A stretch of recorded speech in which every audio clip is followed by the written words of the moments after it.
Hey friends and book lovers, welcome back.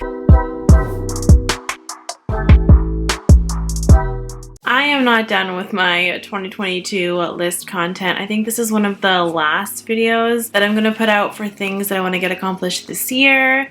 So don't worry, it's not going to be long. However, I wanted to do the series that I want to read this year. So this doesn't mean that I'm necessarily going to finish these series this year. However, I do plan on at least starting them, and for some of them, I do plan on finishing them. There is a duology on here. There is a series that's not quite finished on here, but I know that I just want to start reading it because I've just heard amazing things. And then there are series on this list that are finished, so I could technically finish them this year if I was motivated to do that. Last year I also did a video of all the series that I wanted to read. However, as the year went on, I started not to prioritize those series. So this year I've made a list of series that I've been thinking about for a long time and that I'm still really interested in after a few months time. So these series, a lot of them are completed, a lot of them have started, a couple years ago, and I feel more comfortable that I'm going to want to read them in a year's time and that they'll still be a priority for me, especially because I feel like I know so much more now and I'm aware of the scope of books that's out there for my preferred genre, which is fantasy. So without further ado, let's get into the 10 series that I really want to read in 2022. So the first one I had heard so much about last year, and I almost started it last year, and that is the Bitch Queen Chronicles, or the Chronicles of the Bitch Queen by K.S. Veloso. I heard about this from a couple other small booktubers that had read this series and absolutely loved it. I got the first one as a gift and I bought the second one at a Barnes & Noble sale. So I have the first couple of the series already in my possession. It features a woman as a main character, and it's also a woman that's not just super young. I believe she's like an older female, and this is just something that's rare in fantasy. You don't see a lot of main female characters that are not super young in books, and I feel like this is going to be one that I really will enjoy, and it's just a different perspective, a greater perspective for female characters. I also have another book on my just standalone books to read for this year that also features an older female character. When I say older, I don't mean old, I just mean like in their prime of life, in their 30s, maybe even their 40s, and she's a mother. So in this one I'm intrigued to see where this character takes us, because I'm fairly certain that she is a older than usual character that we see in fantasies that feature main female characters. And the tagline for this is awesome. They call me the Bitch Queen, the she-wolf, because I murdered a man and exiled my king the night before they crowned me. Yeah, this is it. This is gonna be great. The next thing on my list is just Robin Hobb. Robin Hobb in general. I have all of these books that I still need to read from Robin Hobb, and I am starting with the Assassin Apprentice series, which I still haven't finished the first book, but I will be on my way to finishing that and just diving in. I feel like once I get into the series, it's going to be a binge read for me, so I'm not too worried on the getting it done aspect. But just Robin Hobb, I would be happy to just have finished one of her trilogies this year. I do want to start and finish a trilogy from her, and then maybe even start more as I get into it. After Assassin's Apprentice is the Mad Ship series, and I'm not sure how I'm going to feel about that one. However, I do want to read them in publishing order or in published order, and Mad Ship is just like, the books are just like tomes. They're absolute beasts. We'll see where we get to with that one. But really, my main goal is to finish the Assassin's Apprentice series, and if I get to more Robin Hobb series, then that will be amazing. There is like a read-along going on for Robin Hobb on one of the Discord channels that will hopefully help motivate me to get things done as well. This third series is long overdue. I started this series a year ago, and I loved the first book, and then I just never read the rest of the series. It is a quartet, it is completed, and I feel like those of you who know me probably know which quartet I'm talking about, and it is the Faithful and the Fallen quartet.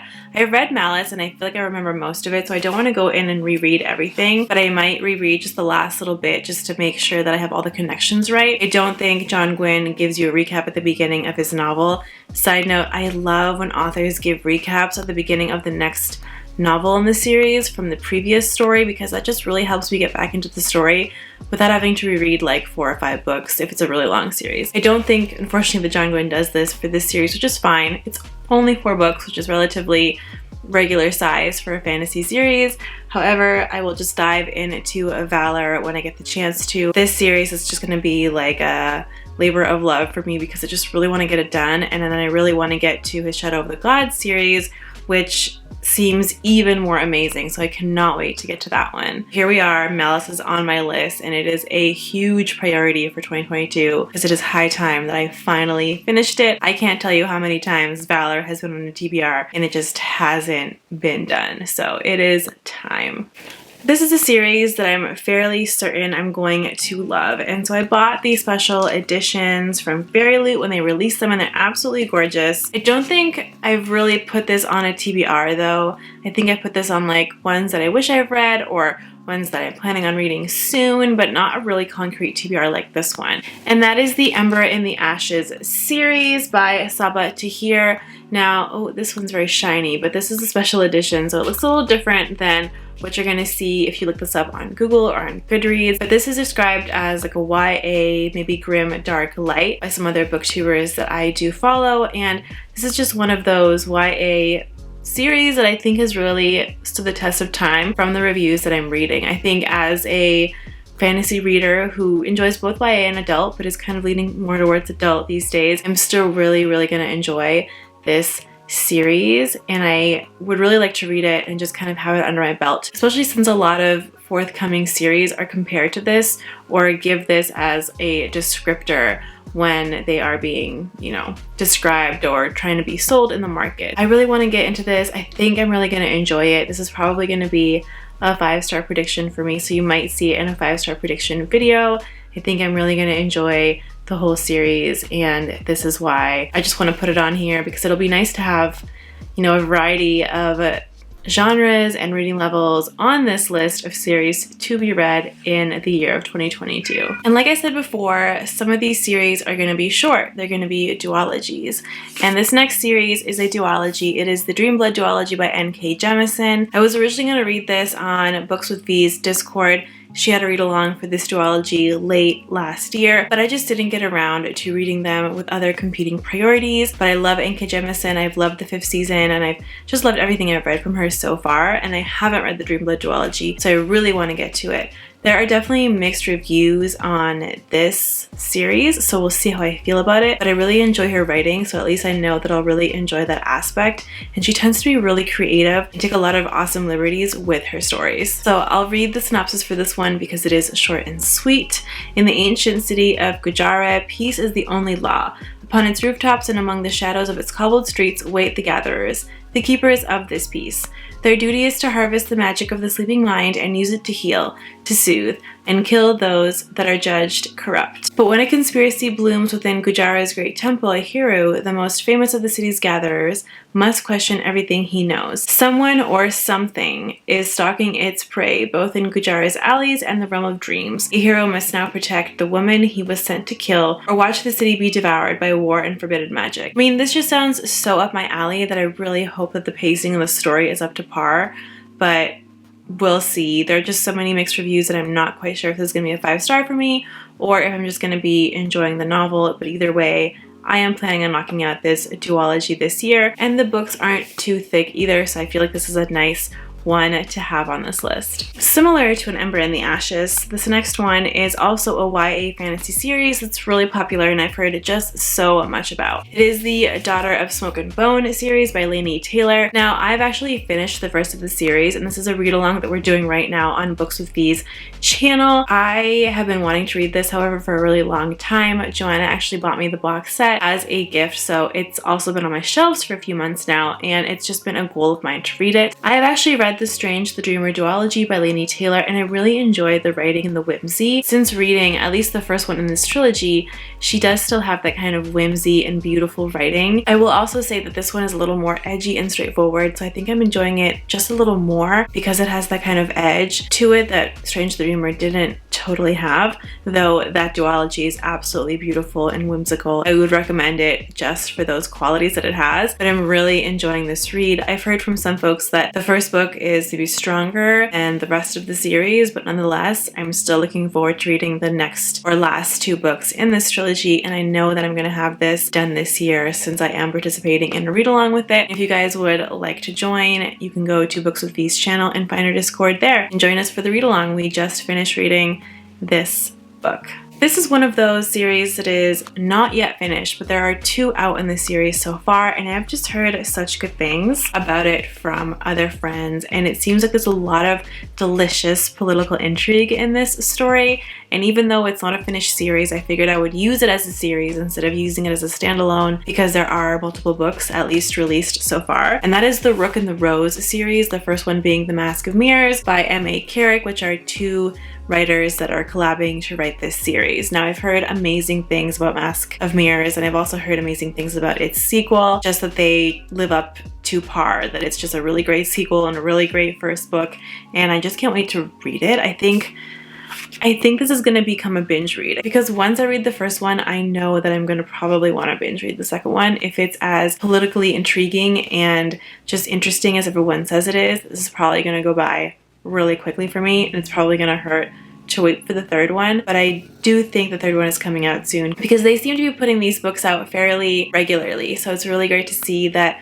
I won't be waiting like another 4 or 5 years just to get to the last few books of the series. I don't know how long this series is going to be, but I do know that it's filled with palaces and courts and political intrigue. Just judging by the cover, I feel like it's going to be very ornate. And it says, "Fortune favors the bold, magic favors the liars. Ren is a con artist who has come to the sparkling city of Dadezra with one goal, to trick her way into noble house, securing her fortune and her sister's future. But her masquerade is just one of many. And as corrupt nightmare magic begins to weave its way through the city of dreams, the poisonous feuds of its nobility and the shadowy dangers of its impoverished underbelly become entangled, with Ren at their heart." And literally, so many people have blurbed this. It just seems like it's going to be a favorite among authors and readers and publishers alike, so I cannot wait to get to this, and I think I'm really gonna love it. The next series that I want to read is the Grey Bastard series by Jonathan French. Now, I do have a physical copy of this book, but it is right here and it is just under so many other books, so I'm not going to try to pull it out right now, but it is one that I have heard Leslie from the Nerdy Narrative talk about and just give its praises. It is I think a dark fantasy. I'm not sure if it's grimdark or dark, but it's definitely a dark fantasy, and it deals with orcs and humans and a lot of what seems like security, protection, and war between the different races. It also seems like beliefs among the main characters are going to be turned on their heads, and I don't know if that's a trope, but I really like that kind of situation in a fantasy novel when the character really strongly believes one thing, but really this whole entire corrupt thing is going on behind the scenes, because again, that is very relatable and it is very interesting to read about. So I am going into this one semi-blind, but just from all the praise that it's received, I feel confident enough to put it on this list, and I really do at least hope that I enjoy it. So I'm going to try the first one out at least, and if not, then I'll replace it with another series, but we're keeping our fingers crossed that I really enjoy the Grey Bastard series. This next one is a trilogy. It has been turned into a very popular, I think, Prime series, and no, it is not the Wheel of Time series, though I am reading that one. I'm not going to put that whole series on this list, is way too many books, but I am planning on reading the All Souls trilogy, A Discovery of Witches being the first one and probably the most famous book of all 3 of them. I want to read the trilogy before I watch the show. I've heard both the book and the show are great, and I've just heard really great things about the book. Apparently it's like a witch and a vampire falling in love, and that causes a lot of havoc. I can't remember where it's set. I think it's set in London though, and it just seems like it'll be really interesting to me. I kind of love the witch, vampire, angel, witch type of things, especially when they fall in love and have this great baffling romance and awesome magic is involved, so I think I'm really going to enjoy it. I have the box set and I figure I would give it a try. I will probably buddy read this with some friends, because I think that will be the more fun thing to do with a popular series like this, is see what friends who also haven't read it feel about it when they first experience it. And since this will be my first experience, I think it'll be way more fun with friends. So I'm very much looking forward to knocking this out and reading it and understanding if I'm into the hype or if I'm not into the hype, but I do feel like I will at least very much enjoy it. So we're putting it on this list because I have been wanting to read it for a few months now. That is 10 series that I have on this list that I want to read for this year. I'm gonna add another one because what would a video about lists be without me sneaking in one more? And that is the Dungeons and Dragons, I think it's the Dark Elf trilogy by R.A. Salvatore. This is the first in his Legends of Drizzt like huge series, and I've read the first book. I read it last year and my buddy read it with my fiance and we had a great time by reading this as an audiobook in the car when we were taking a long trip. I ended up finishing it physically and I really would like to read the other two in this series and kind of finish it off. I really enjoyed this first one and I really enjoyed R.A. Salvatore's writing. So I think if I read more books from him and still continue to enjoy his writing, these kind of obscure, interesting worlds that he's created, I will probably have him as a favorite author because his writing is so good. The story was so compelling, especially thanks to him and his imagination and the way he's able to pull you in. So I really enjoyed this and I would really like to get it done. The books aren't too long, so you know, it's not a bad one to put on my list. I don't know too many folks that have read this besides my fiance and his friend, and I feel like it's becoming more and more talked about on BookTube, even though it is a rather old series and there are so many books in this whole series. But I will read the first trilogy, and if I do enjoy it, I will go on to read the next few trilogies because it's similar to Robin Hobb, as in there are many little trilogies in one kind of realm or universe with Drizzt at the center, or at least part of the story for most, if not all of them. So those are the series that I want to read this year. Let me know if you've read any of these series or if you're planning on reading any of these this year as well. I would love to hear your thoughts on either of those items. If you like this video, click that like button. That really does help me out. And if you want to see more content from me, please don't hesitate to subscribe.